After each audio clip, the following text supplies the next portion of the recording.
नमस्कार। आचार्य सलील चैनल में आप लोग का स्वागत है। आज एक बार फिर मैं अपने एक फॉलोअर की रिक्वेस्ट पे आप लोग के बीच आया हुआ हूँ। मेरे जो फॉलोअर हैं उन्होंने मुझसे रिक्वेस्ट की कि आचार्य जी, आप अक्सर बोलते हैं कि भारत की कुंडली में लग्न में राहु है और लग्न में राहु का मतलब क्या होता है, वो जानना चाहते हैं। जैसा ही बोला गया है कि राहु बहुत ही मिस्टीरियस प्लैनेट होता है, उसको समझना बहुत मुश्किल होता है। वो दिखता नहीं है, वो एरी होता है और जैसे हम मन में ख्वाब बनाते हैं वो एक राहु जैसा ही स्वभाव होता है। ये मैं कह सकता हूँ कि वो राहु ही है। तो भारत की कुंडली डिस्कस करते हैं जैसा कि हमारे फॉलोअर ने चाहा है। भारत की जो कुंडली है वो 15 अगस्त 1947 की है। वृष लग्न की कुंडली है और लग्न में राहु है और इसी राहु को हमारे फॉलोअर ने पकड़ा हुआ है। लग्न में राहु है, दूसरे घर में मंगल है, तीसरे घर में चंद्रमा बुध शनि शुक्र सूर्य है, चौथा घर खाली, पांचवा खाली, छठे में गुरु, सातवें में केतु, ये आठवां घर खाली, नौवां खाली, 10वां घर खाली, 11वां 12वां सब घर खाली हैं। तो दरअसल क्या है कि पूरे ग्रह जो हैं वो राहु केतु एक्सिस में है, लेकिन जो कुंडली का पहला स्थान होता है वो दरअसल उसको हम लग्न बोलते हैं और यहाँ पे राहु बैठा हुआ है। राहु के बारे में समझना बहुत टेढ़ी खीर है।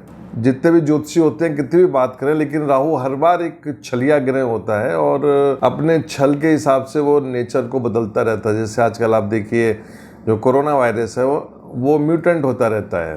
ये एक राहु का गुण है, छलिया का गुण है, जो अपना रूप भेष बदल लेते हैं। लेकिन मुंडन एस्ट्रोलॉजी में हम ये कहते हैं कि भारत देश और भारत की जनता, तो यहाँ पे राहु जो है वो राष्ट्र का सूचक हो गया कि देश की जनता कैसी होगी, क्या राष्ट्रीय लक्ष्य होगा। मतलब राहु यहाँ पे ये बताना चाह रहा है कि आपका जो देश है, मतलब हमारा देश भारत इंडिया, इसका क्या राष्ट्रीय लक्ष्य होगा, वो राहु उसको डिसाइड करेगा।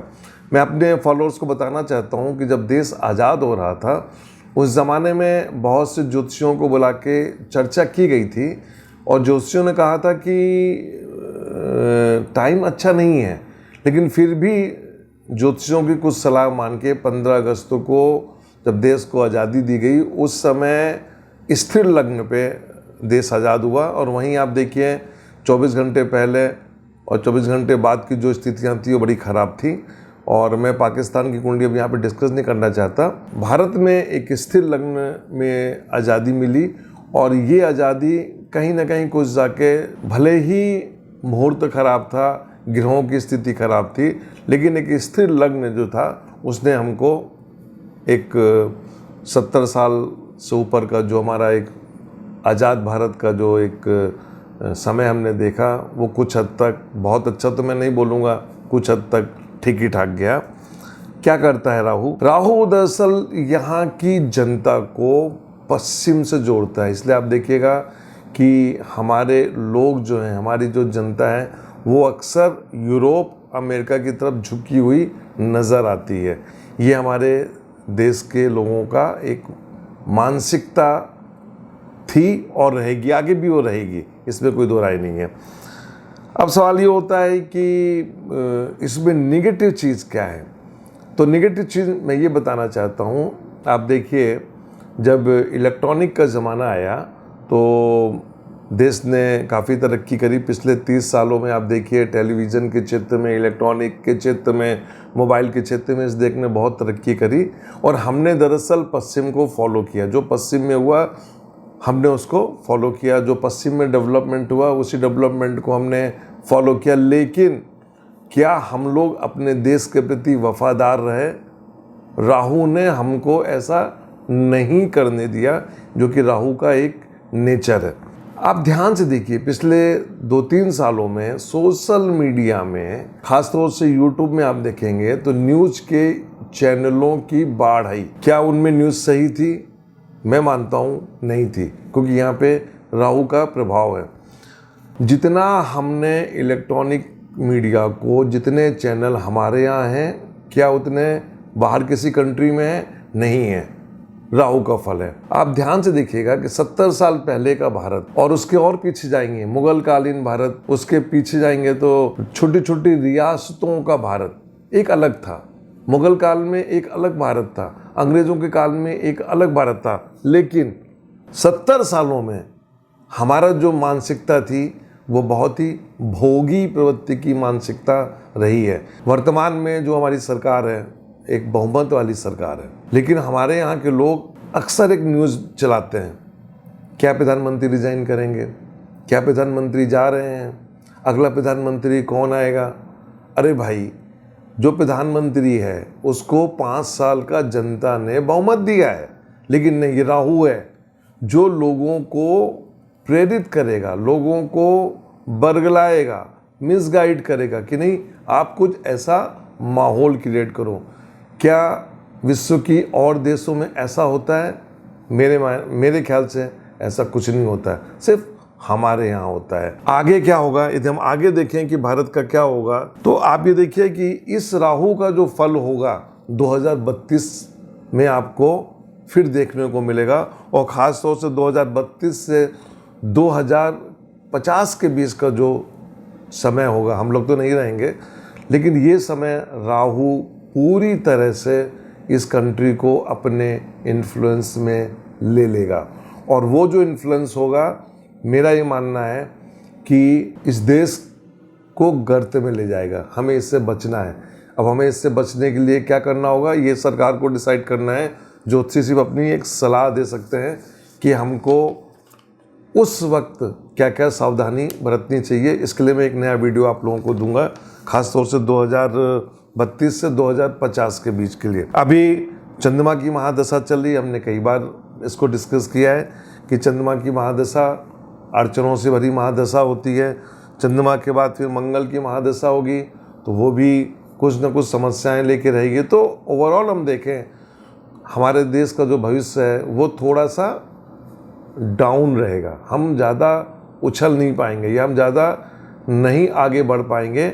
हाँ, राहु जो है वो अपने नेचर के हिसाब से जब जब चाहेगा तब तब हमको ऊपर उठाएगा, जब जब चाहेगा हमको नीचे गिराएगा। दरअसल लग्ने शुक्र है, शुक्र इस कुंडली में तीसरे घर में बैठा हुआ है, शनि के साथ बैठा है। मेरा ऐसा मानना है कि आगे चल के इस देश में एक बहुत अच्छे संत का आगमन होगा।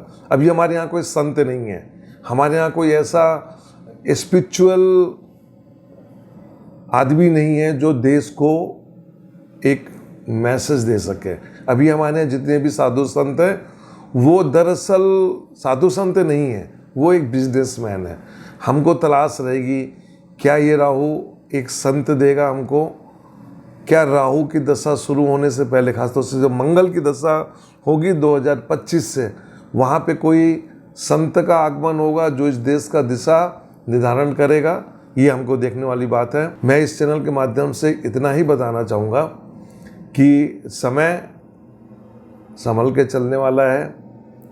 कोविड ये मत सोचिए कि चला गया है, कोविड अपने नए नए रूप दिखाएगा। मैंने अक्सर कोविड को लेके जो वीडियोस दिए थे उसमें मैंने अक्सर बोला है कि ये बहुत म्यूटेंट होगा, इसको बनाया गया है। और आजकल काफ़ी न्यूज़ें आ रही हैं, यूट्यूब चैनल में काफ़ी पड़े हुआ है इन्फॉर्मेशन, अलग अलग इन्फॉर्मेशन है, आप लोग देखिए, उसको आनंद कीजिए। लेकिन एस्ट्रोलॉजी के हिसाब से मैं ऑलरेडी पहले ही बता चुका हूँ कि हमें इसको अभी इसके साथ अभी हमको जीना है। Black fungus, white fungus, red fungus, बहुत कुछ है आएंगी। अभी लोगों को HIV की प्रॉब्लम होगी, ब्लड रिलेटेड प्रॉब्लम्स होंगी, बहुत प्रॉब्लम होगी, लेकिन फिर भी हम इससे उभरेंगे, क्योंकि अभी हमको आगे बहुत कुछ देखना है, बहुत कुछ हमको झेलना है। नेचर को जो हमने बर्बाद किया है, नेचर हमको उल्टा पलट के मार रहा है, ये देखना है। राहु यदि 80% खराब है तो 20% अच्छा भी है।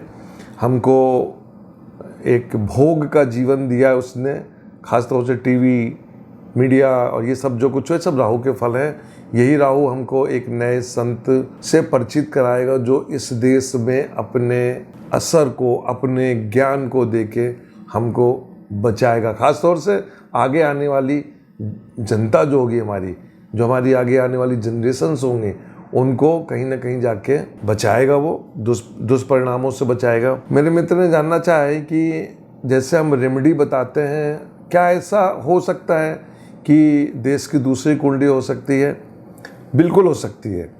ये सरकार को निर्णय करना है कि क्या वो कुछ ऐसा कर सकते हैं। जब देश में नई पार्लियामेंट बन सकती है तो क्यों नहीं हो सकता है।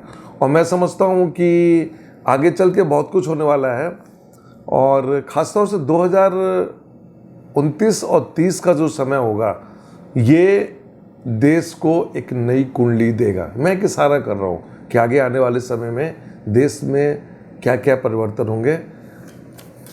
अगले एपिसोड में कभी चर्चा करेंगे इसके बारे में कि 2029 और 30 में क्या हो रहा है। नमस्कार।